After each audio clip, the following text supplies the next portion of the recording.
नाजरीन आदाब, ऊंची आवाज़ इंडिया में आपका इस्तकबाल है। मैं हूं आपका मेज़बान इब्राहिम नफीस। चलिए नज़र डालते हैं 28 अगस्त की हेडलाइंस पर। International headlines. पाकिस्तान में सैलाब की तबाहियां जानलेवा साबित हो रही हैं। रेलवे और फिजाई ट्रैफिक ठप होकर रह गई है। सूरत हाल बिल्कुल ख़राब होने पर मुतासिरा इलाकों में फौज को तैनात कर दिया गया है। इत्तलात के मुताबिक पाकिस्तान इस वक्त गुज़िश्ता 10 सालों के बदतरीन सैलाब का सामना कर रहा है। मुल्क भर में अब तक 1000 से ज़ायद अफराद मर चुके हैं और अस्पतालों में ज़िंदगी और मौत की कशमकश में मुब्तला अफराद की तादाद भी 1500 से तजावुज़ कर गई है। सऊदी वजारत तालीम की तर्जुमान अब्तशामुश शहरी ने कहा है कि स्कूलों में सॉफ्ट ड्रिंक्स पर पाबंदी आयद है। तमाम स्कूलों में कैंटीन इंतजामिया से कहा गया है कि वो तलबा को सॉफ्ट ड्रिंक्स न फराहम करें और सेहतमंद खुराक का एहतमाम किया जाए।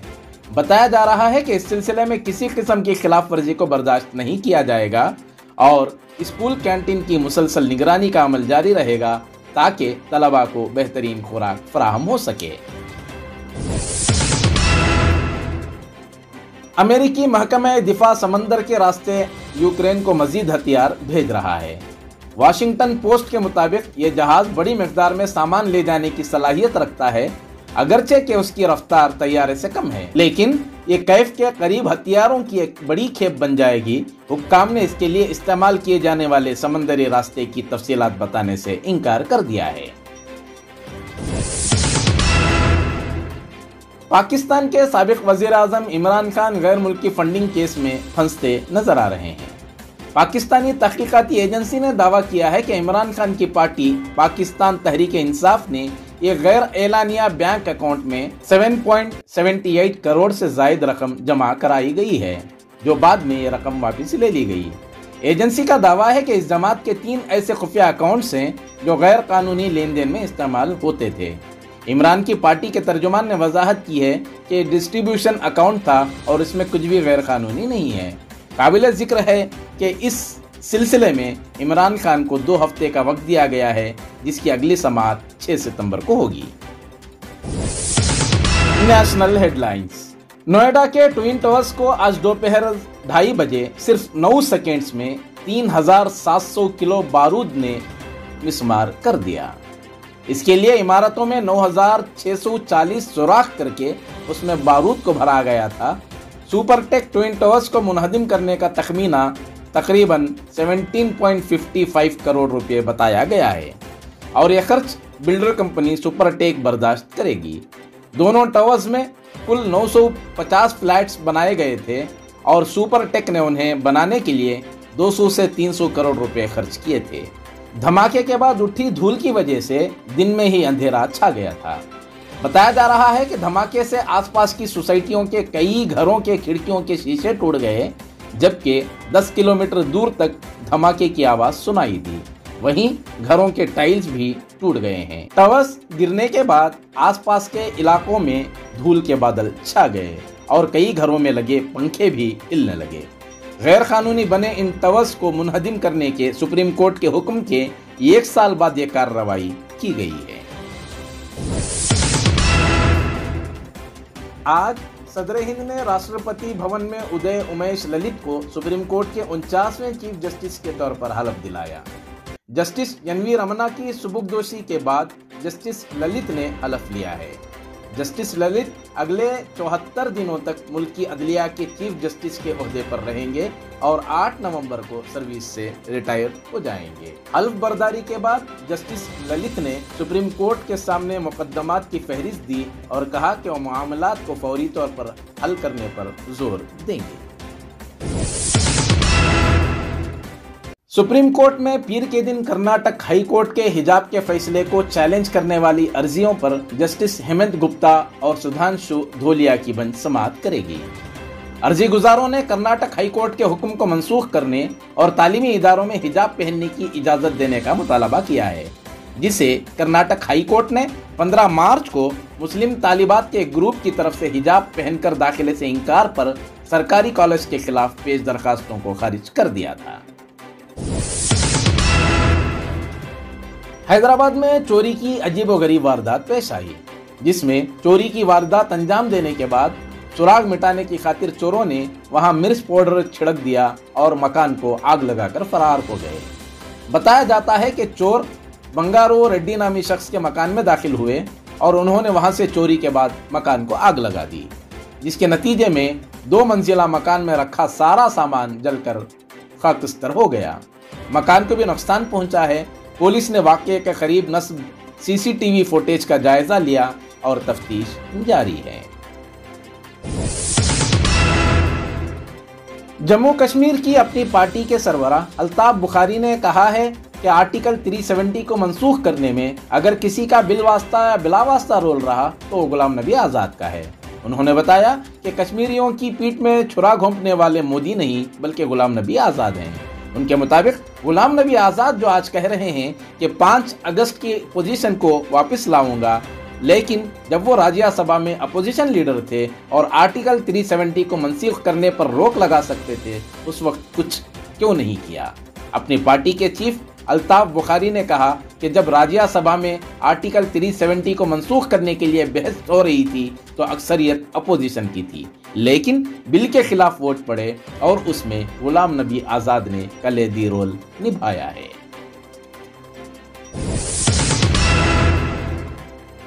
औरंगाबाद इस्लाह जब्ती मामले में उम्र कैद की सजा पाने वाले बिलाल अहमद कातिब को 16 साल बाद तलोजा जेल से रिहा कर दिया गया।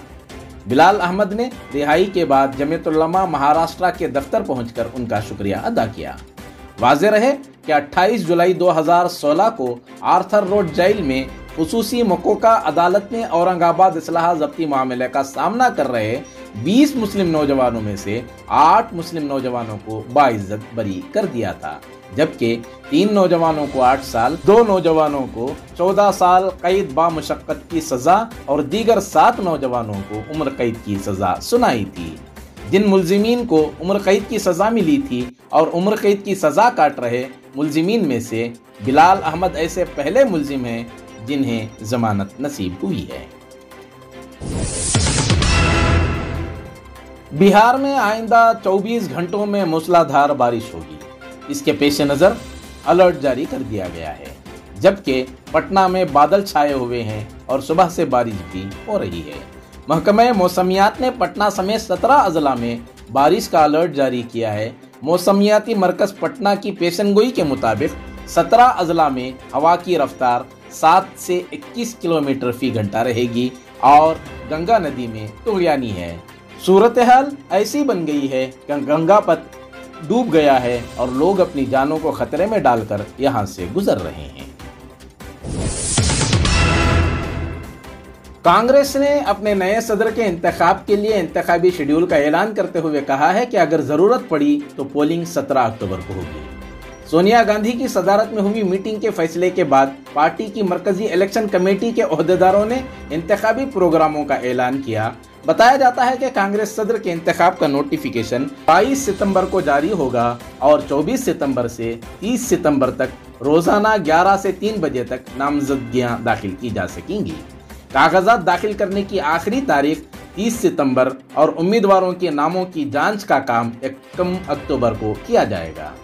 उसी दिन शाम तक उम्मीदवारों की फहरिस्त जारी कर दी जाएगी और उम्मीदवार 8 अक्टूबर तक अपने नाम वापस ले सकते हैं।